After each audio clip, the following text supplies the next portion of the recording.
Greetings, everyone. I'm Neil Dunnavant, and I'm here to lead you in some thoughts and reflections about the Bonhoeffer chapter entitled The Day Alone. So I'm going to be sharing some ideas. I'm going to be looking down at my notes a little bit. The first thing that really got my attention was one of the first sentences where he says that we are afraid to be alone. And that really made me pause and think about what is it about being alone that makes us afraid or just concerned. I'll give you a personal example. Most of you know that Kate and I have this family farm that's in Kate's family farm where her grandparents lived and where her mom grew up in Patrick County, Virginia. It's only an hour and 10 minutes away. And there's been lots of opportunities over the time of COVID that I could have gone up there by myself for just a couple of days of peace and quiet and still done my work and done my Zooms and so forth. But I don't really want to go up there by myself. I like going up there when Kate can be up there. So why is that? So it's made me think about that. It's not as fun, for one thing. I think if something interesting happens, you don't have somebody there to share it with. If you see something beautiful, a flock of wild turkeys or some deer, or something interesting happens with the cows in the pasture, or something beautiful is seen down at the river, you want to have somebody there with you. It reminds me of a pastor I knew many years ago who during World War II was stationed in a very isolated place in Japan, all by himself at some kind of a place where he was just sort of on the lookout for enemy ships. And the fishing was incredible, and he caught all of these enormous, amazing fish. But he said, it wasn't any fun because I didn't have anybody to share it with. I didn't have anybody to show these fish with or to share my joy.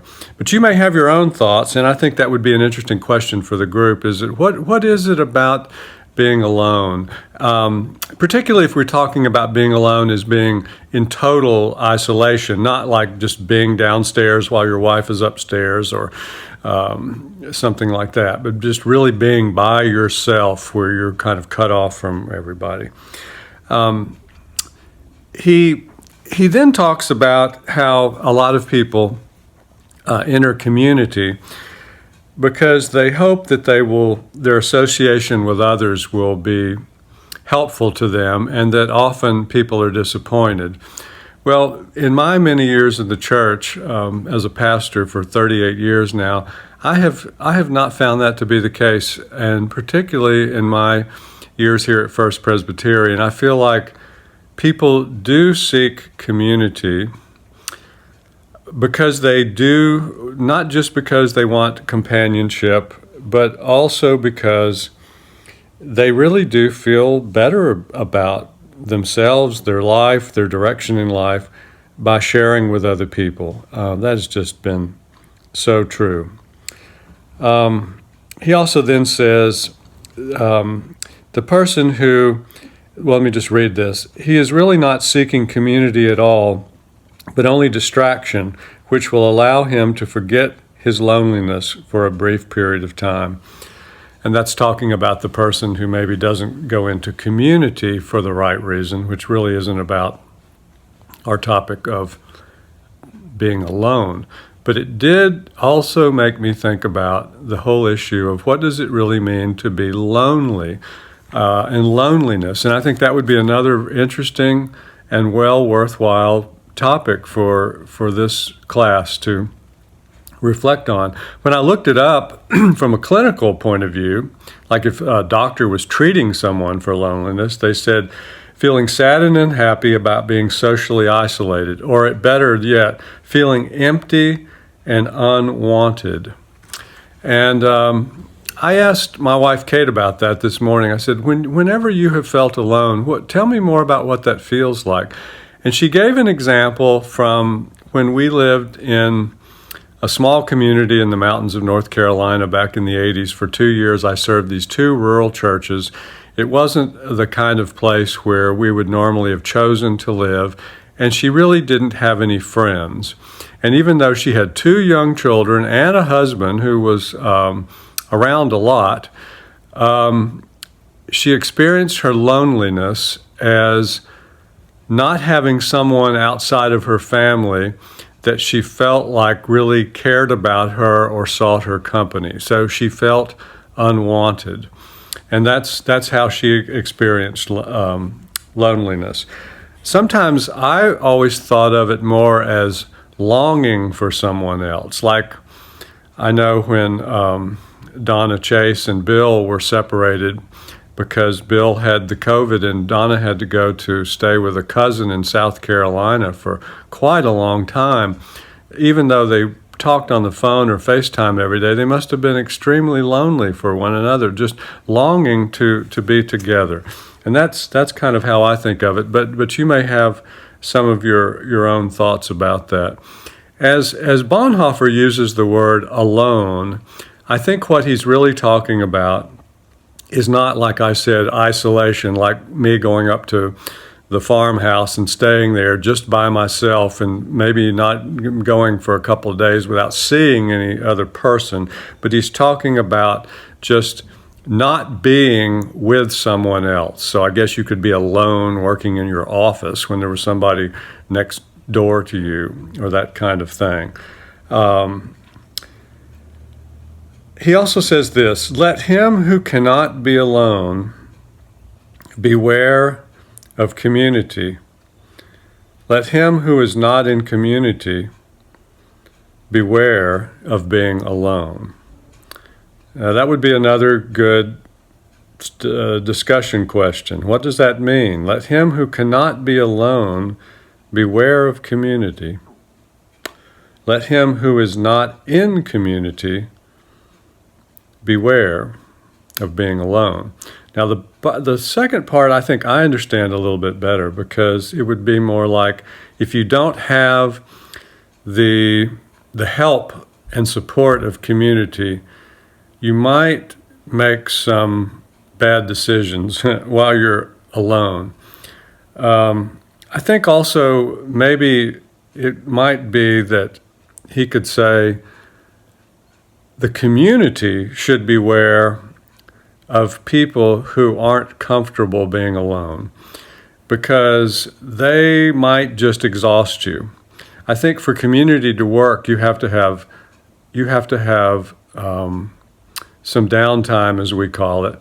You have to have time together and time alone.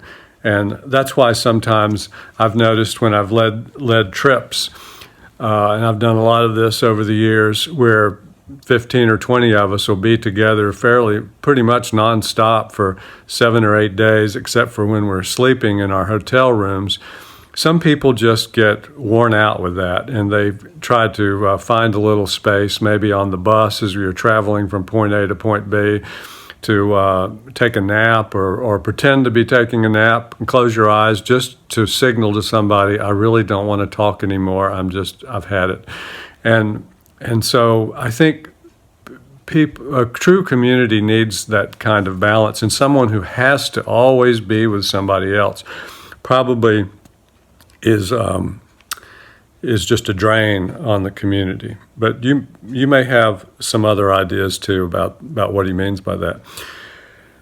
He then talks about silence, and I have a somewhat different idea about this, that really silence is impossible. There's really never a moment of silence, is there? I mean, there's always something to be heard. It may be that the silence of human voices, but there's always the wind, the birds, little creaks and things that are going on in your house, the heater or the air conditioner turning on, and things like that. And so I think of it more as not truly silent, but maybe in a time of peace, you can practice being a better listener. And so sometimes I think a good spiritual discipline would be just to sit quietly, and instead of trying to have some big, complicated thoughts about the nature of God, just pay attention to the things you're hearing, including, of course, noises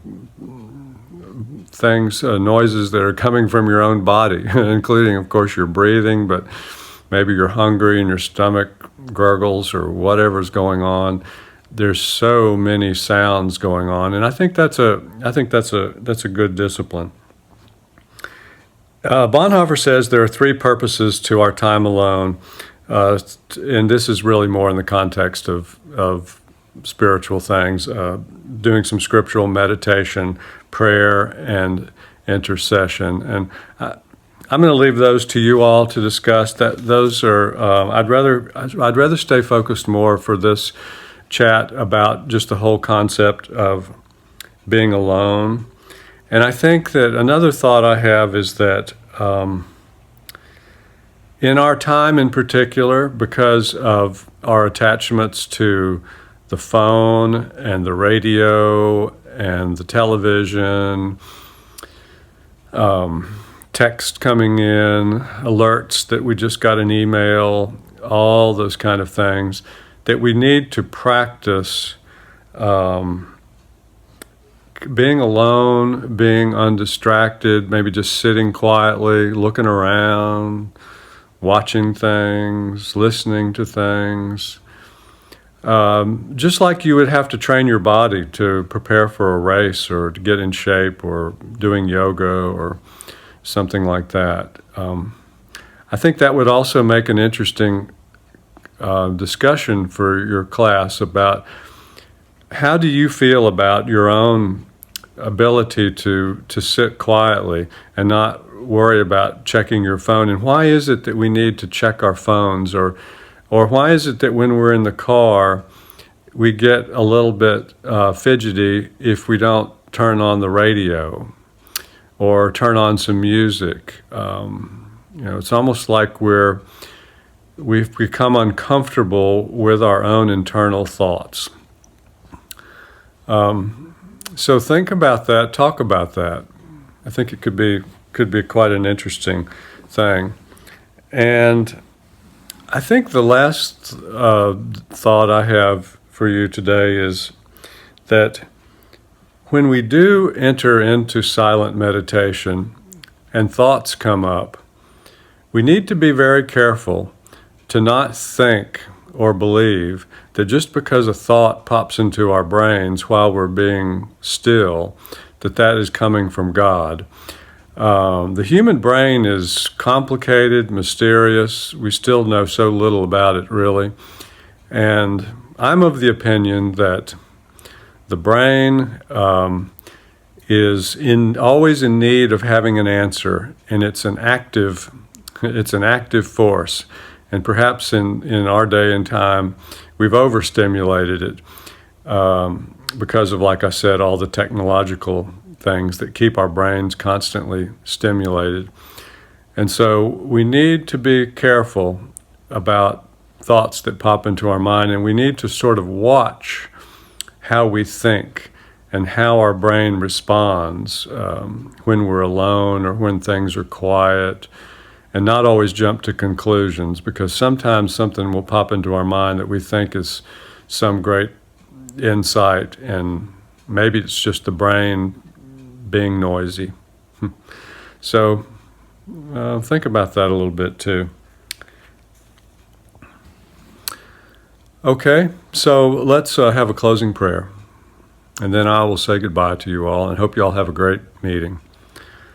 We do thank you, O God, for the gift of being alone, for our bodies, our brains, the world that you've given us to live in.